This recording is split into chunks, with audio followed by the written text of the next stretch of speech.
On se retrouve sur le site lichess.org pour l'analyse de la 5e ronde de la partie que j'ai jouée, donc 5e ronde, 5e journée des interclubs. Donc en interclub, on joue en partie longue, 1h30 plus 30 minutes après le 40e coup et 30 secondes d'ajout après chaque coup. Donc au niveau des parties longues, ça doit être quelque chose comme la 8e partie longue, puisque j'ai fait 3 parties longues en dehors des interclubs. Mais ici, donc ça correspond à la 5e journée.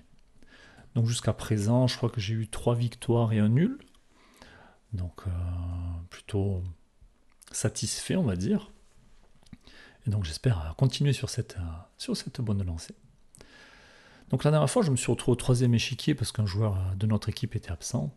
Et puis aujourd'hui, je bascule à nouveau au 4e échiquier à ma place, puisque je suis le joueur le moins bien classé de l'équipe. Alors pour rappel, j'ai un classement de 1399 Elo, puisque j'ai pas de classement, donc temporairement, on m'attribue ce classement-là. Et donc pour aujourd'hui, l'adversaire du jour s'appelle Olivier, et il est lui aussi non classé, donc avec un classement de 1399. Du coup, aucune idée du niveau affiché par l'adversaire. Même si je vais bien comprendre rapidement que c'est une mauvaise surprise pour moi. Bref, pour aujourd'hui, on se retrouve avec les pièces blanches, puisqu'on joue à l'extérieur. Et donc au 4e échiquier et au 2e échiquier, on a les pièces blanches.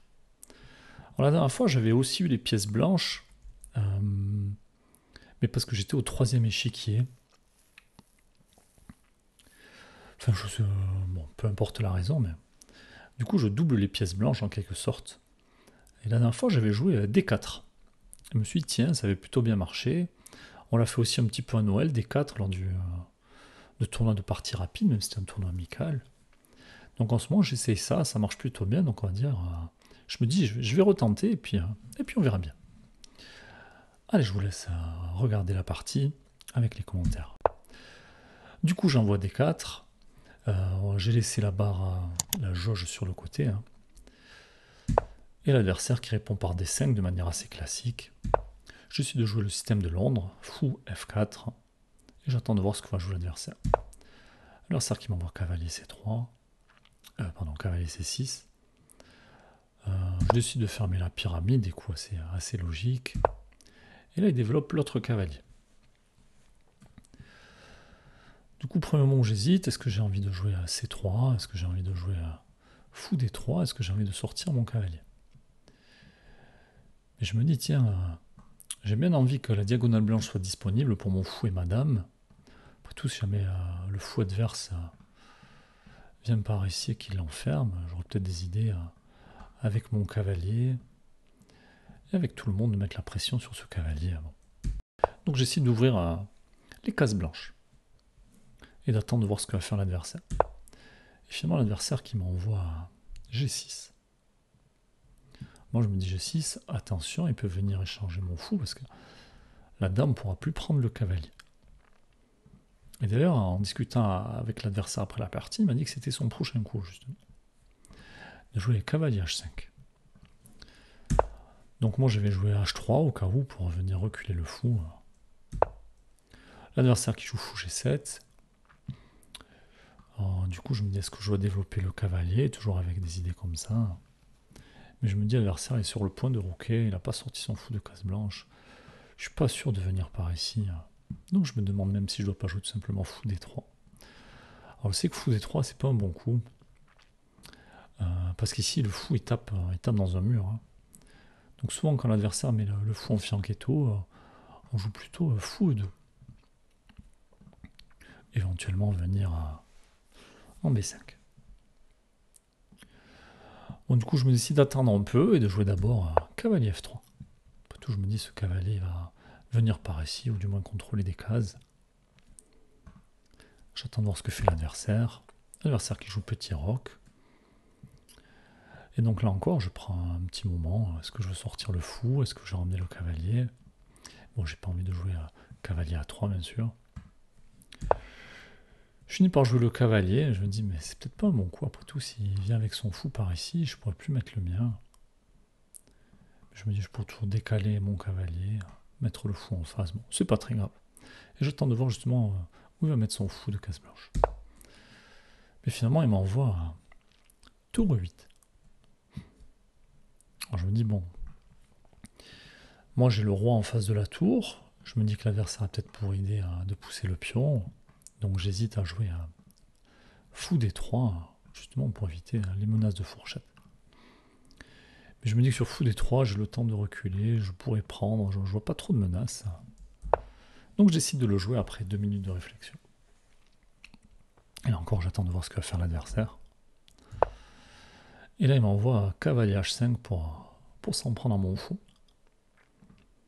Et là, je comprends qu'une fois que j'aurai bougé le fou, il y a du monde qui va venir contrôler la case E5 et que l'adversaire prépare la poussée du pion E5. Bon, j'ai pas envie de laisser mon fou. J'essaie de le replier. En réalité, l'ordinateur qui aime pas trop ce coup, qui préfère jouer d'abord fou E5. Et laisser le fou finalement, mais plutôt contre ce cavalier ou contre l'autre fou. Bon, moi je recule, un coup un peu plus standard, plus logique, même s'il n'a pas l'air très bien placé. En tout cas, j'ai toujours un œil sur le pion C. Et finalement, l'adversaire qui envoie E5. Menace la fourchette. Elle me dit, si on pousse, bon, mais je perds du matériel. Hein. Donc là, j'hésite encore. Est-ce que je dois décaler le fou pour clouer le cavalier avec la tour qui est derrière? Est-ce que je dois juste reculer le fou en C2, ou reculer le fou en E2, ou tout simplement prendre? Même si j'ai pas envie de prendre, j'ai pas non plus envie de me retrouver dans une position comme ça, où l'adversaire va pousser, on se retrouve à jouer très passivement. Bon, ça a l'air un peu embêtant.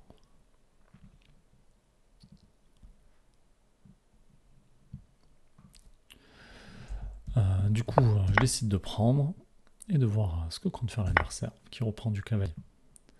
Attaque mon fou. Donc là encore, j'hésite. Je me dis que j'aurais dû jouer à peut-être cavalier E2. Et puis je me dis, mais si je prends du cavalier, l'adversaire va sûrement reprendre du fou. Et s'il reprend du fou, mais je vais prendre le fou, va reprendre de la tour. Il y aura des trous sur case noire autour de son roi, puis en développant le cavalier, je vais gagner un temps sur la tour. Donc pour cette raison, je décide de jouer cavalier prend cavalier. L'adversaire qui prend du fou, je prends, il prend de la tour.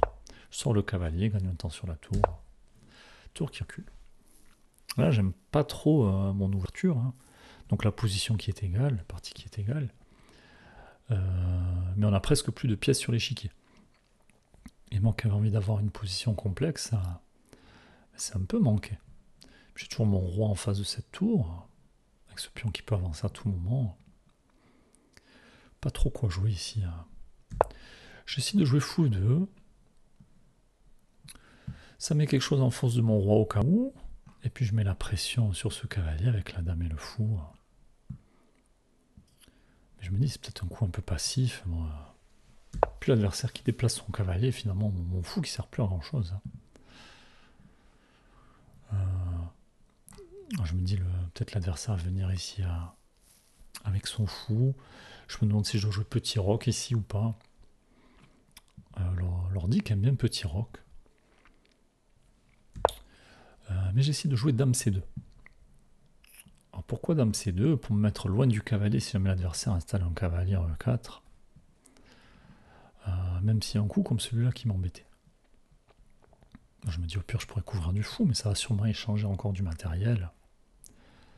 Bon, tant pis. Mais finalement, l'adversaire qui joue C6. Je m'attendais plutôt à C5. Oh mais tiens, c'est bizarre, il me laisse la case D5. Je me dis, tiens, si je suis sur un cavalier en D5, je contrôlerai la case d'arrivée de ce fou. Donc j'essaie de replacer mon cavalier. Et finalement, l'adversaire le chasse. Alors j'hésite un instant à le mettre par ici. Je me dis, après, il va manquer de cases pour repartir, ça n'a pas d'intérêt. Donc je ramène à F3. Et l'adversaire qui joue le coup auquel je m'attendais, fou F5. Je me dis, bon, il faut que je me méfie où je mets ma dame. Je vais me retrouver à subir beaucoup de choses. Je décide de jouer à fou D3, même si j'apprends un peu, si l'adversaire vient placer son cavalier. Mais bon, je me dis que je pourrais peut-être chasser ce cavalier. J'ai le roi qui défend le pion F. Bon. Finalement, l'adversaire qui décide d'échanger. Forcément, je reprends la dame. Ma dame qui n'est pas très bien placée. J'attends de voir ce que fait l'adversaire. L'adversaire qui m'envoie dame B6. Met la pression sur mon pion B. Et puis j'ai l'impression que ça menace aussi la poussée. Avec pour idée, s'il y a prise, prise, il faut que je fasse attention. Parce que ce pion est cloué. Je suis un peu embêté. J'hésite à jouer dame C2. Venir défendre latéralement tous ces pions. Et puis j'aime pas le fait que le roi soit en face de la tour ici. Donc j'essaie de jouer grand roc. L'ordinateur qui n'aime pas trop ce coup. Je me dis, tiens, ça défend le pion. Ça sort de cet alignement. Bon, je règle une partie de mes problèmes, mais finalement, l'avantage qui est pour les blancs ici, je perds l'avantage. J'avais pas d'avantage, la partie était égale, mais là, un léger avantage noir. Adversaire qui met une tour en face de ma dame, logique. J'essaie de décaler la dame, rester à la défense de certains pions, puisque je me dis, si jamais le cavalier vient par là, il pourra peut-être s'en prendre à mon pion F. Et vu que j'ai plus le roi pour le tenir, bon, mais j'ai ma dame qui va le tenir. Je me dis que peut-être quand même, l'adversaire a pour idée de pousser des pions. Bon, finalement, l'adversaire qui joue dame A5 s'en prend à mon pion A. Bon, je décale le roi, ça va défendre le pion. Un coup assez logique finalement. Et j'attends de voir ce que fait l'adversaire. En plus, je me dis, tiens, son pion est gêné là, s'il veut lancer une attaque sur mon roi. Je me prépare à pousser les pions de ce côté-là. L'adversaire qui m'envoie B5. Et la marée de pions qui commence à arriver. Il va peut-être falloir réagir à ça avant d'avoir des soucis. Il y a peut-être un pion un peu faible par ici. Il y a une colonne qui est sur le point de s'ouvrir. Est-ce que je ne devrais pas essayer de doubler les tours? Alors je me dis, il ne faut pas que je joue dame D2, puisque le cavalier va arriver, gagner un temps sur ma tour. Donc j'essaie de jouer dame D3. L'idée étant de doubler les tours pour m'en prendre à ce pion. Ça va forcer l'adversaire à pousser, je pourrais reprendre, replacer mon cavalier qui sera sur une plus jolie case.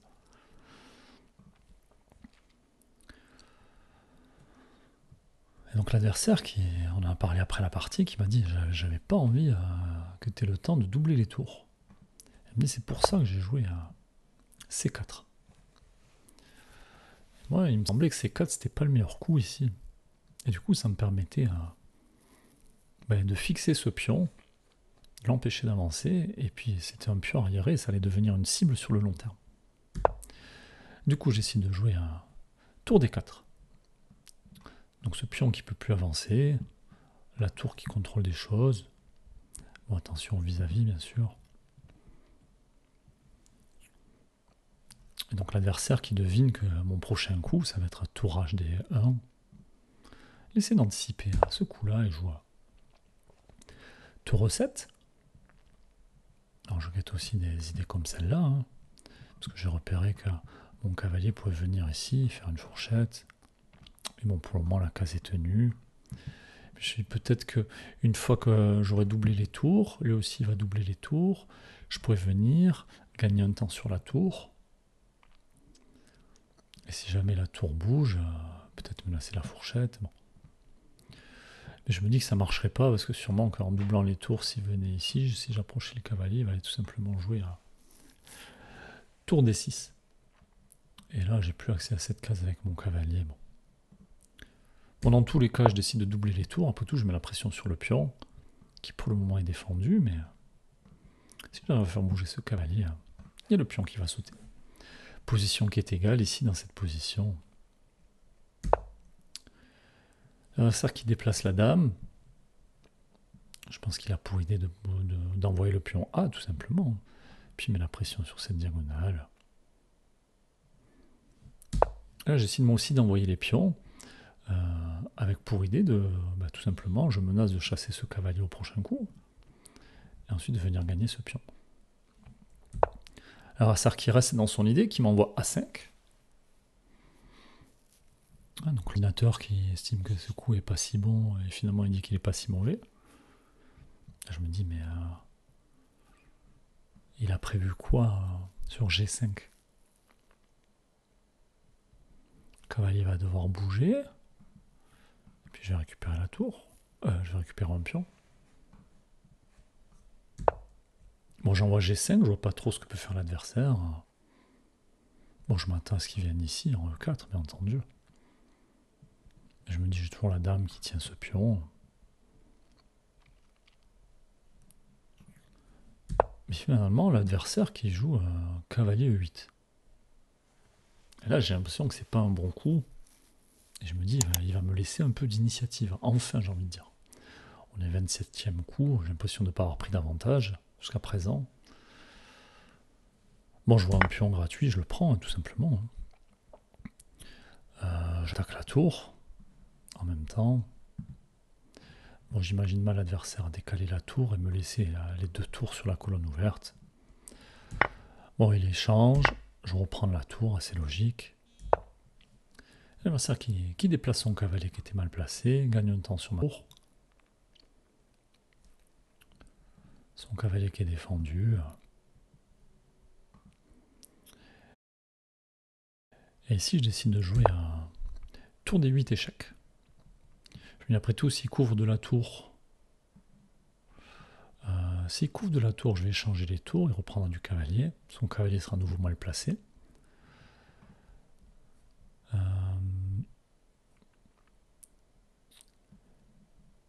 Et s'il couvre du cavalier, j'avais prévu de jouer à dame D2 pour protéger ma tour qui allait être attaquée par la dame. Me retrouver sur voilà, totalement maître de la colonne ouverte avec et la tour et la dame. Et en plus menacer d'échanger les dames ou ce genre de choses. Contrôler la diagonale. Mon adversaire qui bouge le roi. Et je me dis, mais tiens, si ma dame pouvait venir en D4, ça ferait échec, ça forcerait l'échange des dames. Maintenant que j'ai un pion de plus, ça m'intéresse. Donc j'essaie de jouer dame D2 avec pour idée de venir en D4. Et puis aussi, il fallait que je me méfie de la découverte avec la tour qui allait être attaquée. Adversaire qui replace son cavalier, qui attaque ma tour. Défend la case où je veux aller. Bon, je décide de gagner un temps sur la dame, de rester sur cette colonne.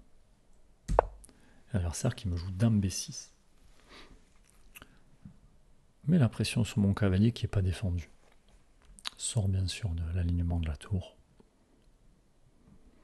Je me dis, mais moi, j'ai pas envie de bouger ce cavalier pour le moment, même si plus tard j'aimerais bien qu'il vienne en D4. J'ai surtout pas envie que la dame s'active par là. Donc j'essaie de jouer dame D5. Je propose l'échange des dames, c'est défendu. Puis je me dis, si jamais l'adversaire a, je sais pas, fait n'importe quoi, il peut avoir des idées comme celle-là. Hein. Avec échec, je sais pas, roi bouge. Alors ici, tour échec, ça marche pas. Parce qu'on ne peut pas récupérer. Mais bon, je me dis, voilà, je vais faire reculer ce roi. Bon, et après, ça va être embêtant à jouer pour lui. Bon, finalement, l'adversaire qui trouve pas de bonne case pour sa dame, puisque après tout, si jamais la dame vient ici, elle va taper, taper sur un mur. Hein. Donc, j'essaie d'échanger la dame, je reprends. Je me retrouve à jouer une finale où j'ai un pion de plus. Mais bon, un pion, c'est pas non plus beaucoup. Même si l'ordinateur dit qu'on a un avantage de plus 2, plus 2,5 en fonction de ce que va jouer l'adversaire. L'adversaire qui déplace son cavalier, attaque ma tour, défend son pion, cavalier protégé par sa tour. Bon, je me dis un coup plutôt bien joué encore. Alors je me dis, mais est-ce que j'ai envie d'attaquer le cavalier qui est protégé? Est-ce que j'ai envie de quitter cette colonne? J'aimerais bien avancer mon roi, et pour le moment ma tour est attaquée. Moi je me dis, je vais garder la tour sur la colonne D. Et je joue tour D8. Mine de rien, j'immobilise ce roi. Et je me dis, si jamais il y a un cavalier qui vient à F6, il y a peut-être des idées de maths. Mon adversaire qui m'envoie les pions. Là, j'ai l'impression que dans la partie, il commence à manquer d'idées. En même temps, à sa place, là, je sais pas trop ce que j'aurais joué. Peut-être je serais revenu avec le cavalier. Je sais pas. Bon, je me dis que je peux prendre ce pion. Je vois pas ce que ça change. Et puis je me dis, s'il reprend, c'est la partie. Je vais jouer à tour D4. Attaque les 2 pions et le cavalier qui peut pas venir défendre. La tour non plus. Donc je me dis, j'ai l'impression que je vais pouvoir récupérer un pion. Ça m'en ferait 2 de plus que lui. Adversaire qui avait clairement manqué ce coup. Et il décide de me jouer à B3. Alors j'hésite un instant à jouer A prend B. Mais je me dis, si je joue A prend B et puis C prend B, il peut y avoir des réseaux de maths du couloir avec ce pion qui contrôle des cases. Je me dis, de toute façon, j'attaque ce pion. Du coup, je décide de jouer à tour prend C4. Et je me dis, après tout, si l'adversaire veut prendre, je reprends du roi. S'il fait rien, je pourrais prendre au prochain coup. Ma tour qui peut pas être attaquée. Ce pion qui est défendu. Bon. Donc l'adversaire qui prend, je reprends du roi. Et j'attends de voir ce qu'il va faire. Un adversaire qui centralise son cavalier. Je me dis, pour le moment, ça menace pas grand-chose. Toutes les cases sont contrôlées. Maintenant, je me dis, attention, peut-être que l'adversaire a pour idée de venir sacrifier son cavalier. Et ensuite, sur prise, attaquer mon cavalier à moi, attaquer le pion qui est derrière, et en fait, il va laisser son cavalier pour récupérer 3 pions. Donc je me méfie et je me fie de ce sacrifice. Et je me dis, bon, s'il veut sacrifier, il va quand même falloir qu'il se méfie de mon pion B. Là, j'ai un pion passé éloigné, son roi qui est coupé par ma tour. Je me dis, je suis pas sûr que ça marche ici, le sacrifice. Je décide d'envoyer B4, et je me dis, si jamais l'adversaire vient défendre le pion passivement, ça me laissera le temps de jouer B3, mon roi qui sera loin du cavalier, donc loin des échecs. Et j'ai l'impression que tout va bien dans cette position. L'adversaire m'envoie F6. Bon, je me dis, moi ça m'arrange, le contre-jeu de l'adversaire, c'est les pions qui sont à l'aile roi. Je dis, bah j'échange. L'adversaire reprend du roi. Et maintenant je guette, je me dis, oula, ce roi qui s'est approché, tour qui est pas loin de mon cavalier, je commence à guetter les idées de fourchette, de cavalier échec. Mais bon, déjà j'approche mon roi, je viens de tenir mon pion. J'imagine que le prochain coup, l'adversaire, ça va être ici. Après tout, il faut se méfier, si jamais, avec ce cavalier qui contrôle des cases, mon roi qui s'en va, si le pion est par là, un roi qui vient ici, peut-être un échec et mat. Hein. On peut essayer de le mettre. Alors, au noir de jouer. Tour ici, pion ici, je sais pas. Alors ici, je peux pas avancer le pion pour le moment. Hein, mais, donc si on fait des coups lambda, ici, si je vais ici pour essayer de passer, voilà, il va avoir mat avec les cases qui sont contrôlées par le cavalier. Donc je me dis, bon, je vais essayer de pousser ce pion. En plus, je peux pas avancer à cause du cavalier qui est là. Et bon, c'est quand même un peu embêtant ici.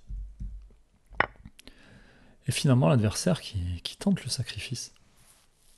Sauf que j'avais calculé ce sacrifice. Et je me suis dit que ça marchait pas.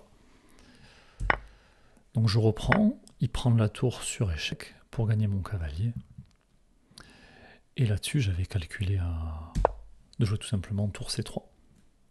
Que je joue instantanément. défends mon cavalier, défends le pion à travers, attaque la tour. Je me dis si jamais il échange les tours, bon ben la partie est terminée. Hein. Donc je vois que l'adversaire avait raté ce coup-là, il pensait récupérer le cavalier. Il est un peu abasourdi, il sait pas trop quoi jouer. Il voit bien qu'il ne faut pas échanger les tours, sinon il est perdant. Donc il décide de jouer à tour 6. Et moi je me dis, mais ma tour, je l'aime énormément ici en fait. Elle protège le cavalier. Et surtout, elle empêche le roi de revenir, le roi adverse. Donc je vais pouvoir pousser mon pion B tranquillement, aller à dame. J'ai l'impression que la partie est plutôt bien engagée pour moi. Si l'ordinateur qui dit qu'il y a un avantage à plus 5 pour les blancs. Hein. Bon, je me dis, qu'est-ce qui m'empêche d'avancer le pion? Absolument rien, alors j'y vais. J'envoie B5, j'attends de voir ce que fait l'adversaire. Et l'adversaire qui m'envoie A5. Alors je me dis, bon, attention au contre-jeu de l'adversaire quand même. Il a des pions qui demandent qu'à avancer. Mais je me demande si ce coup-là ne m'arrange pas finalement. Alors j'hésite, hein, j'hésite à jouer à roi B4, continue pour jouer à roi A5, continue de pousser le pion. Bon. Mais je me méfie quand même de ces pions qui avancent, qui peuvent faire des dégâts. Et là je me dis, tiens, avant de pousser mon pion, est-ce que tout simplement je n'aurais pas joué à H4 avec cette case qui est contrôlée par mon cavalier, qui va empêcher ce pion d'avancer, et si jamais l'adversaire avance le pion, je pourrais prendre du cavalier tout simplement. Et ensuite revenir, si jamais, pour empêcher l'autre pion d'avancer.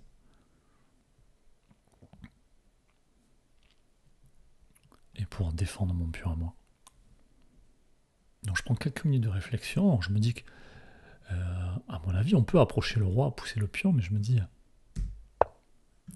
que va-t-il faire sur H5 sur H4, pardon. Ces idées de pousser les pions, c'est fini. Hein. S'il pousse, je prends. Si jamais il veut s'en prendre, donc on va dire pousse, je prends. S'il veut s'en prendre à mon pion, je recule. Toujours la tour qui contrôle. Ce pion qui est défendu par mon cavalier. Bon, j'ai l'impression que la partie va très bien se dérouler pour moi sur cette fin. Et l'adversaire qui m'envoie roi F5. Je pense qu'il a pour idée de venir par là, essayer de s'en prendre à mon cavalier avec le roi et la tour. Roi F5, là je le regarde un peu bizarrement. Et je vois de suite la fourchette ici. Alors j'ajoute pas instantanément. Alors l'ordinateur ici qui dit mat en 23. Honnêtement, je suis pas capable de calculer mat en 23. Mais je me dis que je vois pas comment on perd la partie. Mais je me méfie quand même. Je me dis, tiens, peut-être que sur la fourchette, je sais pas, roi recule, cavalier prend, roi prend tour. Faut que je me méfie de ces pions qui peuvent avancer. Mais je me dis, mais le temps que ces pions arrivent, le mien il sera arrivé largement avant. Donc, et puis, au moment où je m'apprête à jouer la fourchette, c'est l'ordinateur qui dit mat en 9. L'adversaire qui me dit j'abandonne et qui me tend la main, qui a vu qu'il y avait la fourchette juste après avoir bougé son roi. Il a bien vu que j'avais pas joué instantanément autre chose que vu ma tête, il avait compris que j'avais vu cette fourchette. Il préfère en rester là et abandonner. Et donc ça nous fait une victoire difficile, en tout cas pas facile à aller chercher, mais bon, une victoire quand même, ça fait du bien moral. Hein. Donc un peu déçu de ma partie, parce que j'ai eu l'impression de subir un peu le jeu des noirs. Finalement, dans l'ouverture, je me suis retrouvé à échanger plein de pièces, alors que je voulais garder le plus de pièces possible sur l'échiquier. Donc je me dis que quelque chose s'est assez mal passé. Donc, mais bon, je suis quand même satisfait d'avoir gagné. Et finalement, en équipe, on va faire 2 victoires de nul. Donc heureusement que j'ai gagné la partie, et ça a permis de faire égalité pour l'équipe. Donc voilà, je vous propose quand même de demander à l'ordinateur ce qu'il a pensé de la partie. Donc l'ordinateur qui dit qu'on a joué à 96% de précision, contre 90% pour l'adversaire, avec quand même une erreur sur notre partie, sûrement là où la position était égale et on se retrouve à égalité. Donc à ce moment-là,